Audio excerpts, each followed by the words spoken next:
Session number 5 of your chapter heredity and evolution. तो अभी हम यहाँ पे सेशन नंबर 5 डिस्कस करने वाले हैं, in which we are going to discuss about organic evolution and variation in population.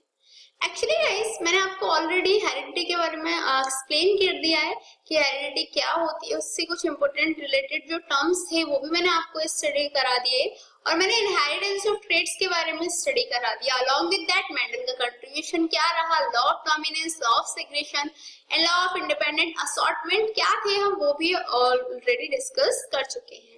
अब बात आती है, हमने हेरिडिटी एंड इवोल्यूशन में हेरिडिटी के बारे में काफी सारा कुछ एक्सप्लेन कर लिया, but the thing is evolution क्या होता है। तो इस सेशन में हम वही पढ़ेंगे कि इवोल्यूशन क्या होता है, ऑर्गेनिक इवोल्यूशन क्या होता है एंड वेरिएशन इन पॉपुलेशंस कैसे होता है, दैट इज जो वेरिएशंस हैं उनका पॉपुलेशन पे क्या इफेक्ट पड़ता है, क्या क्या चेंजेस अराइज हो सकते हैं। So let's start a session with organic evolution. Actually, evolution or organic evolution is a sequence of gradual changes from the simple life forms to the complex life forms.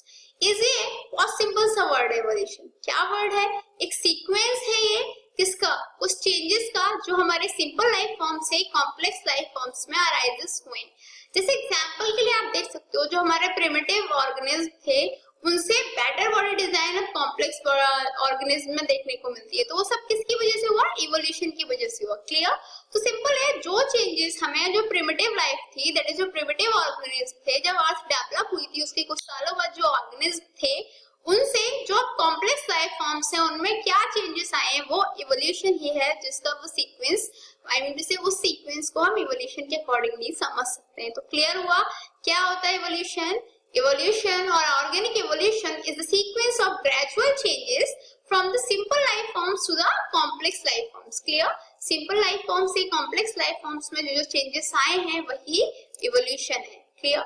That is from primitive organisms that lived over millions of years ago to new organisms that exist today. That is वो उन primitive organisms से लेके जो लाखों साल पहले, करोड़ों साल पहले जो इस अर्थ पे रहते थे उनसे जो आज एग्जिस्ट करते हैं उन ऑर्गेनिज्म में जो भी चेंजेस आए हैं वो सब हम इवोल्यूशन के अंडर ही स्टडी करते हैं। Clear? That we study under evolution about primitive organisms that lived over millions of years ago to the new organisms that exist today. Since the evolution involves the living organism, so it is called organic evolution. अब बात आती है जो evolution है उसको organic evolution क्यों कहा जाता है? अब ये बताओ, जो evolution है उसमें living organisms के बारे में स्टडी किया जाता है ना। अब यदि वहाँ पे living organisms के बारे में स्टडी किया जा रहा है तो सिंपली हम उसे organic evolution भी कह सकते हैं। तो क्लियर हुआ that since the evolution involves the living organism, so it is called the organic evolution. Actually, evolution is all about changes, improvement and modification of simple life forms. Evolution क्या है?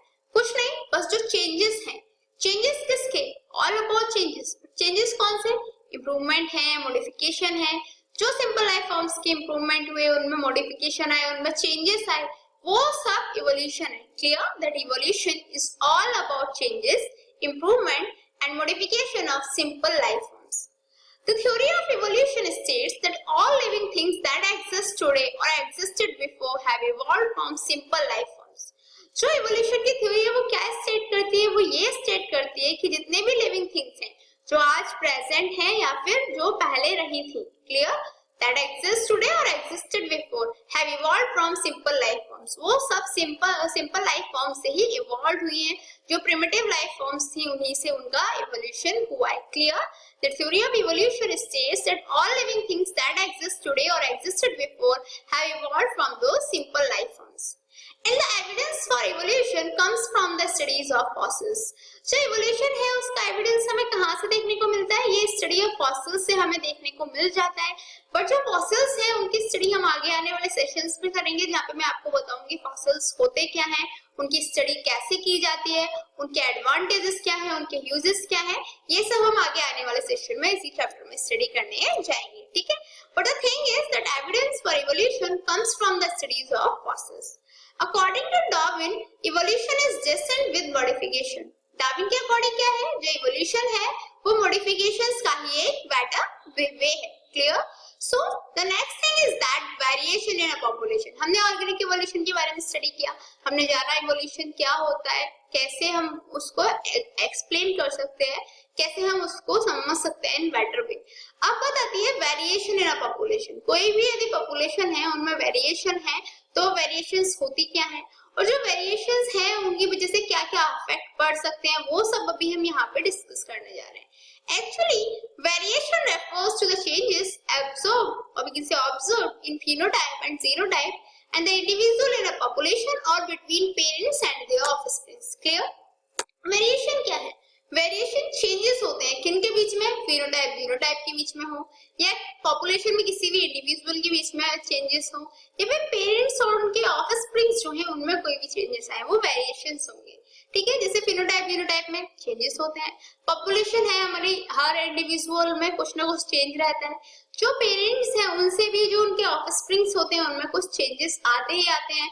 तो वो सब चेंजेस जो है वो हम कहाँ स्टडी करते हैं, वो हम वेरिएशंस में स्टडी करते हैं। क्लियर?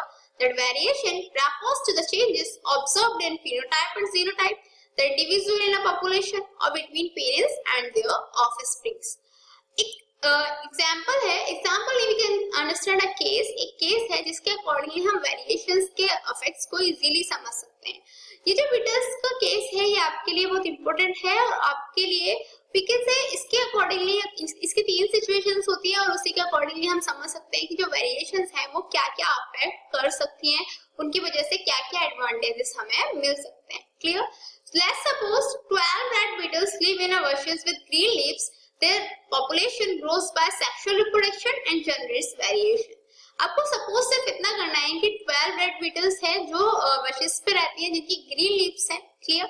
उनकी जो पॉपुलेशन है, पहले 12 रेड बीटल्स थी लेकिन जो उनकी पॉपुलेशन है वो सेक्सुअल रिप्रोडक्शन के थ्रू ग्रो होती चली जाएगी।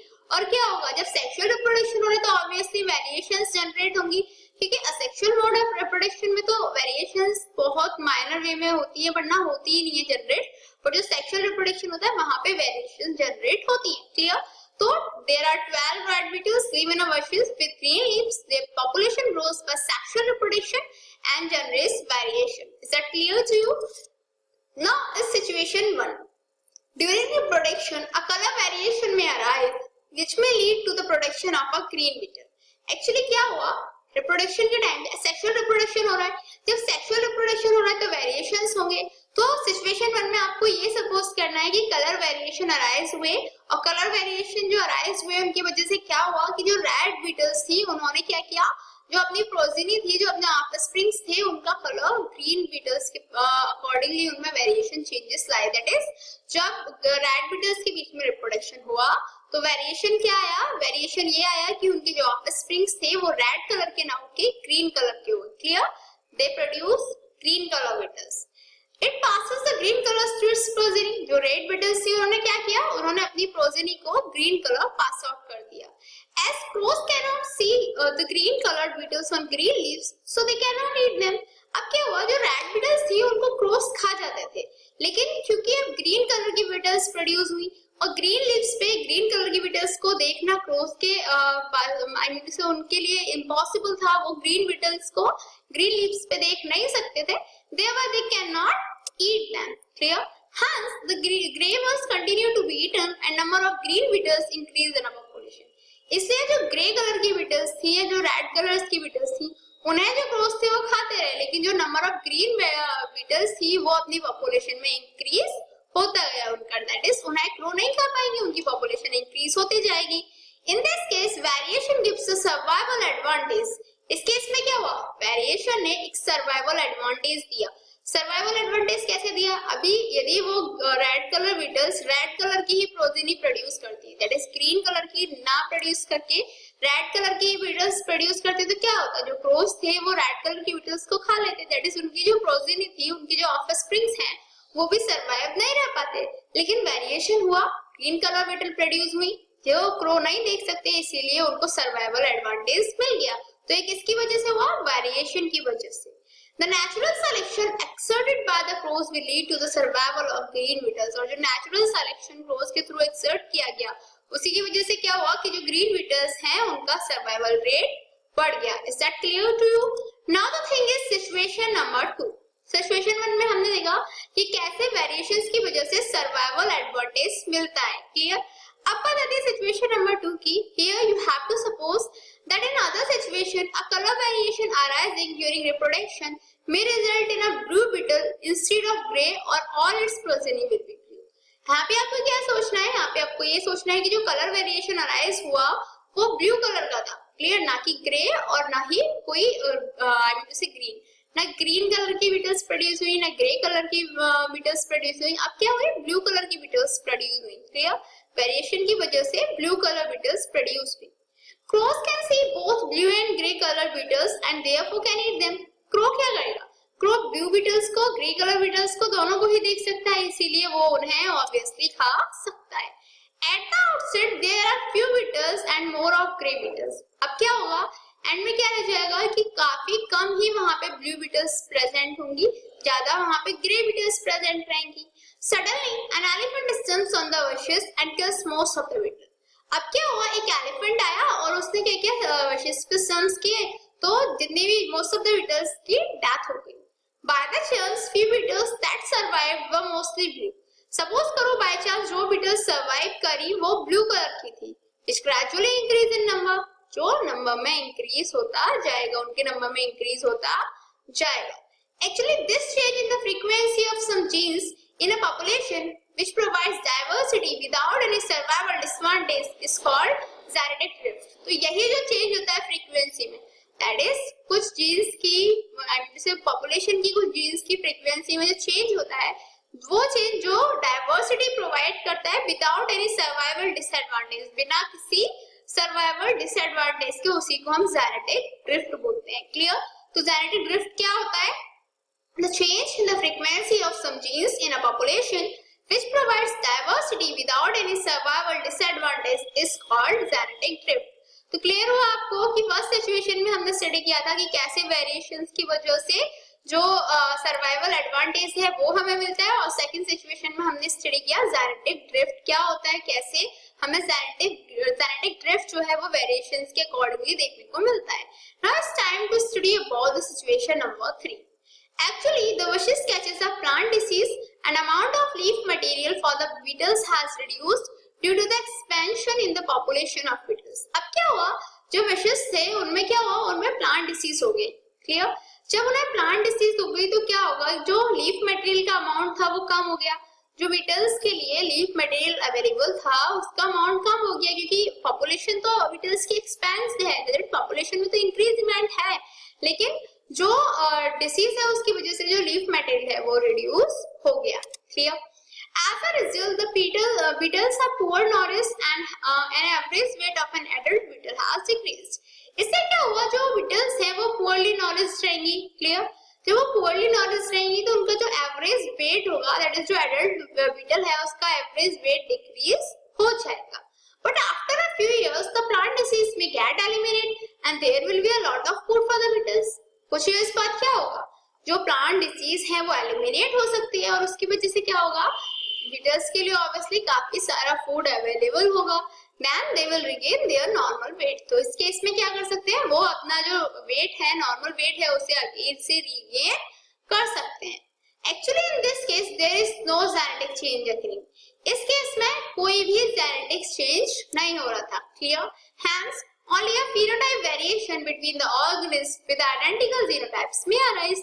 अब कोई चेंज नहीं हो रहा है, कोई जेनेटिक चेंज नहीं हो रहा है, तो क्या हुआ? Only a phenotype variation between the organism with identical genotypes may arise. जो identical genotypes वाले organism हैं उनमें सिर्फ और सिर्फ phenotype variations ही arise हो सकती है. Clear?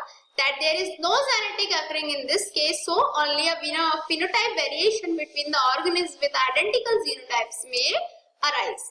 By the way, it's a challenging question mark, and today's question is, what are inherited traits? You have to answer that, and your time to start now. 1, 2, 3, 4, 5. Hands up. So, have you answered this in your mind? Let's check out.